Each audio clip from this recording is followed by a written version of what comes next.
Hey there, I'm Rev Dan. We are Soul Evolution Collaborative, and this is Strip Down Sunday, where we unchurch your Sunday experience. Welcome. We are thrilled to have this time with you to offer some inspiration, some spiritual upliftment, which I think is totally a word we made up, and hopefully a new take on life in a very uniquely Soul Evolution Collaborative kind of way. So we have Strip Down Sunday mornings to offer you this streamlined experience that might fit a little differently with our newer needs of life. So we have this strong desire to bring an updated message of inspiration to the world at a time when it seems like we might need it the most. And it feels like that is more poignant every single week that we say it. The Soul Evolution Collaborative is dedicated to personal transformation and communal evolution. So two very quick logistics before we jump into the message. Everything you could possibly want to know about this community, what we believe, and how to get involved can be found at soulevolutioncollaborative.org, which is up on the screen here right now. So feel free to click that link and poke around while we're here. There is life-changing information available to you there. Second, it is communities with missions like ours that bring actual change to the world, and we are actively creating this new earth and ways of life that really benefit everyone. If you are in any way able to help continue this mission, we gratefully welcome your support. Donations can be made at soulevolutioncollaborative.org. There is a donate option in the menu. All right.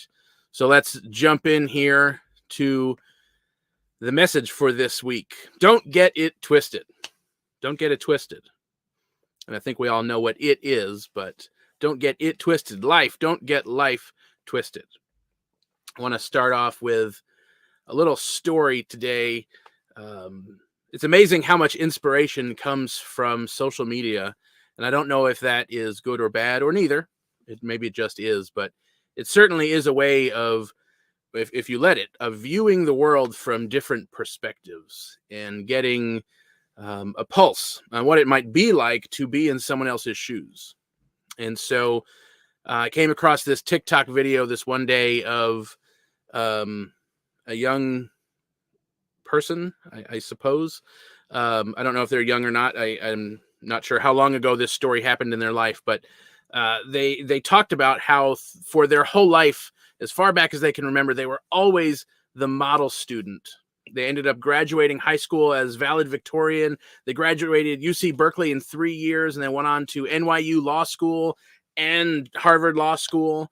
Graduated at 24, went to work at one of the top law firms that you could possibly work at, was making huge amounts of money in the ideal lawyer job, whatever that is. It was the dream job. I mean, the way they talked about this was it was the absolute dream job that someone in their shoes could possibly want. However, the flip side to this was the story that no one else saw. Everyone saw the perfect model student getting all of the places, getting through school, getting the reward of working hard and getting this job. But the flip side that they stated, that they talked about, was back in high school, the chronic stress that they endured from the overload of hours of homework, of constant SAT prep, and additional AP class studying above and beyond what you could possibly imagine, led to this chronically induced stomach pains that lasted for years. And then into college, this developed into anxiety, which they said destroyed their ability to socialize, leaving them feel alone and hopeless. And eventually, this anxiety over years manifested into these physical symptoms, leading to constant medical testing and a constant feeling that for this student that there must be something wrong with them. And so one mental health issue turned into two, turned into three, turned into many. And for years, without the guidance to understand or express their feelings, their anxiety turned into depression and eventually led to thoughts of suicide. Despite having the dream job, this thing that they were told to work for. This thing was supposed to be, you have the dream job. What else could you possibly need? And so they have, despite having this dream job, have since quit that job in order to begin taking care of their own mental health. They were finally able to get to a point where the mental health was more important than the money, than the prestige, than the idea of making others happy. It was more important than doing what society told them that they should do. And more than, living up to the standards that we all have somehow along the lines agreed to. These are the things you should be doing with your life. And if you aren't, or God forbid can't, then you aren't enough, that you are somehow failing. And really, this is not this person's story. I've not included a name. I didn't even use a false name because it's really not their story. This is all of our story. This story is of all of us. This is the story of our society, and really how we push our children and our young adults to strive for more and more and more, and really more than is actually possible, at the expense of our own lives, of their own lives, of our own health. So yeah, we have gotten it twisted. Somewhere along the lines, we got it so twisted that we have completely distorted life, trying to constantly prove something to each other or to ourselves, to be more, to earn more, to do more, to have more. We have twisted it into something that it is not, and probably shouldn't be, except to point us back to what it is meant to be. And so don't get it twisted. In fact, we must actually untwist ourselves to remember the truth of who we are. We are here to witness each other, to help each other, to be one with one another. And so we must remember that. And so you can see I'm standing here in front of Pride Rock from The Lion King, which is where we have founded this idea, or at least a generation has founded this idea of remember who you are. And so I think don't get it twisted is the sister statement to remember who you are. And why must we remember? And this part gets a little heavy, which I think is okay, because there is a lot of things that are going on right now that are really heavy. So I won't leave us here, but necessary to go through this. Why must we remember? We must remember because of small men needing to prove themselves, getting into positions of power and declaring war on their neighbors.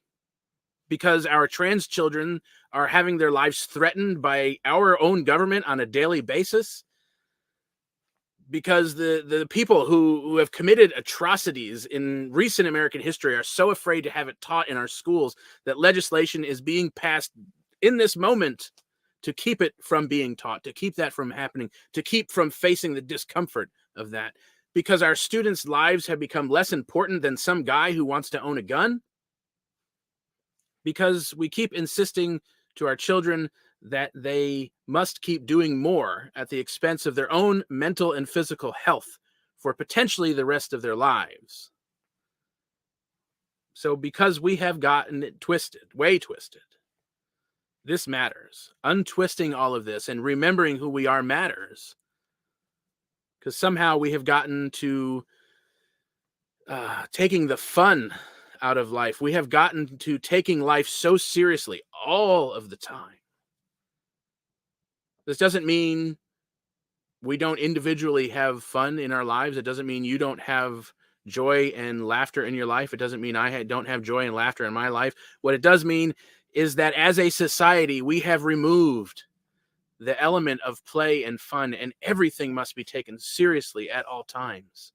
And it drains us of something that is crucial, of this life energy that is crucial. So what would happen if we brought play back into our lives? If we reintroduced an element of fun and play as adults? What I find is really interesting about this, I went and Googled importance of play. I have recently learned that Google is so, dare I say, intelligent that it will show different results depending on who you are and where you live. But I think if you go Google the importance of play, at least when I did, the whole entire first page is all about the importance of play for children. And actually, it wasn't until the middle of page 3 that anything even came up about the specifics of play for adults. It was 3.5 pages where everything of play based was about children. And if that isn't a reflection of case in point that we are lacking play as adults, collective play, maybe individualized play, then I don't know what is.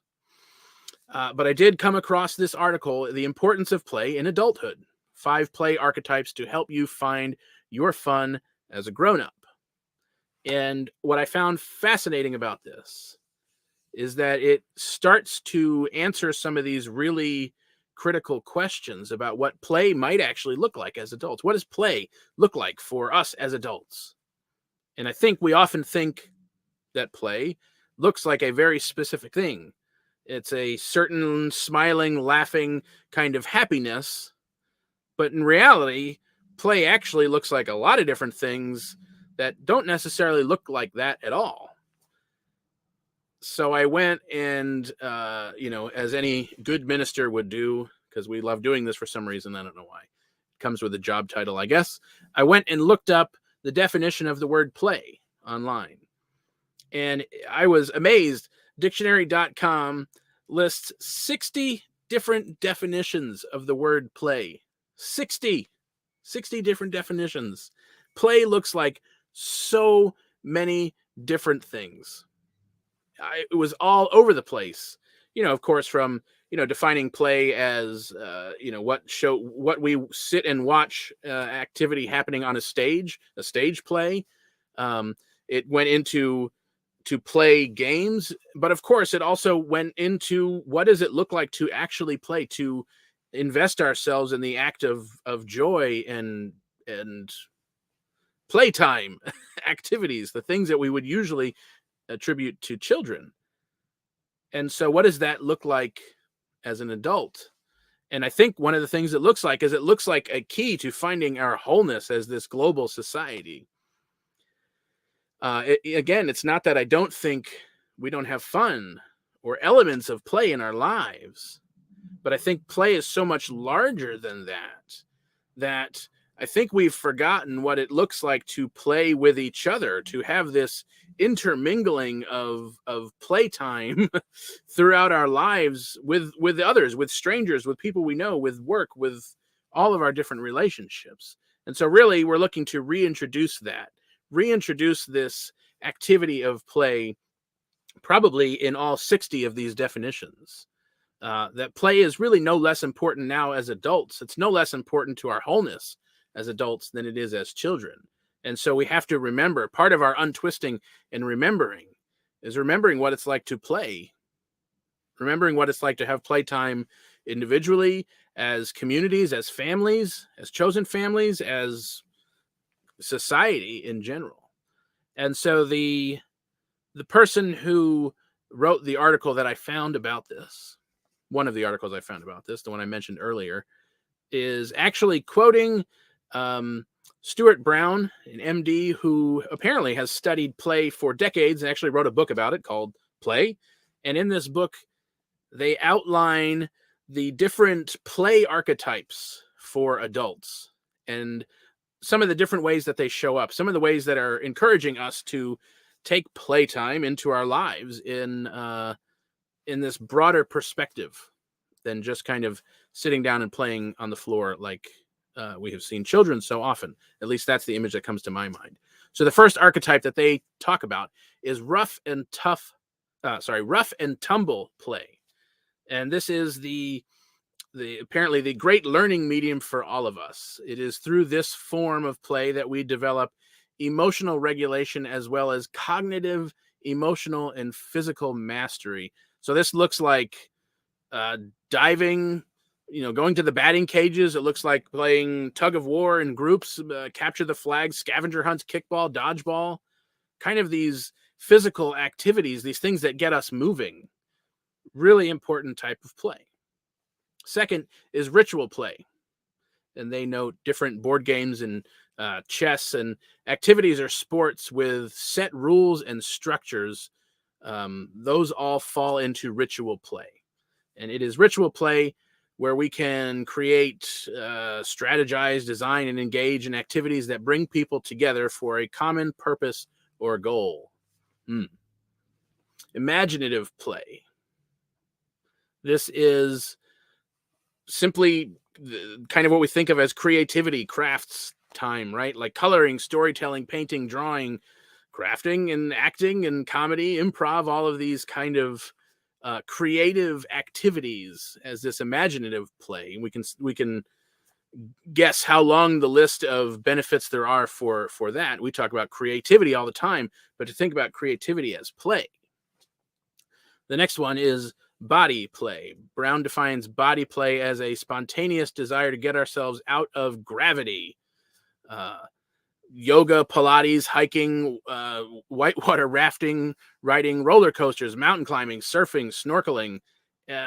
These activities all kind of fit this mode of body play, things that get your body out of this usual common way of feeling. And then the last one is object play. This form of play, he says, will really bring us back to our childhood. And it is things like playing with Legos, playing Jenga, building with blocks, building fortresses out of blankets and pillows, even snowball fights. The manipulation of objects, building and designing all fall into this objective play. And so these types of play certainly expand my thinking around what play even looks like, and how, on one hand, how much more of this I do than I realize, but also how much of a stipulation there is as adults around most of this that I think we have to break through. And breaking through the stigma, the stipulation of, well, it's okay to do these when you're playing with kids, but you certainly can't do these things on your own. And so I think we have to break through that. We have to break through that stigma of doing it on your own. This is okay to do on your own. This is okay to do in groups of adults without children, right? To lose that stipulation of, yes, you as adults can do this, and you don't necessarily need to have children around. And I have found that is most often when I engage in any of these types of play is when I'm with my son or nieces or nephews, that, well, there's an excuse. There's a child around. It's okay. But to really commit or engage in these different types of play in adult time with adults, without having the need to have children around to make it okay for ourselves to do this, really breaks open this sense of how we have twisted life up, how we have made things so serious, how everything has to be moving us up this ladder, moving us forward towards this success, which, as we have heard, so easily leads us to these towards anxiety and depression and these unhealthy mental states that play certainly is the medicine for.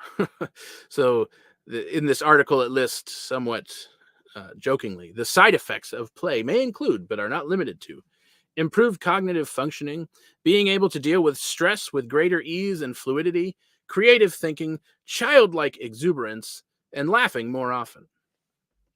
So I think it would behoove us all to commit to play this week, not just for yourself, but yes, for yourself, and to commit to playing with others.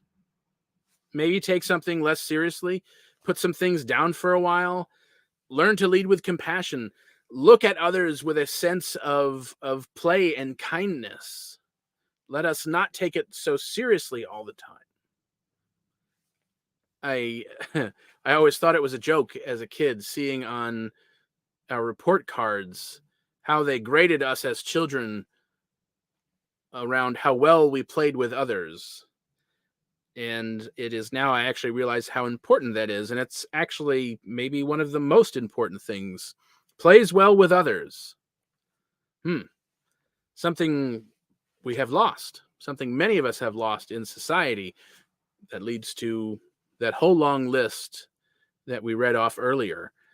So let's be part of bringing ourselves back to our self with a capital S. Remember who you are. Remember why we are here. And remember this, that you have nothing to prove to anyone. You are more than enough.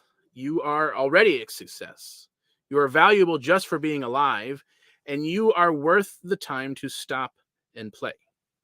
So we must untwist ourselves, remember the truth about who we are. And in doing this, we are making little changes for ourselves that equate to massive changes for the world.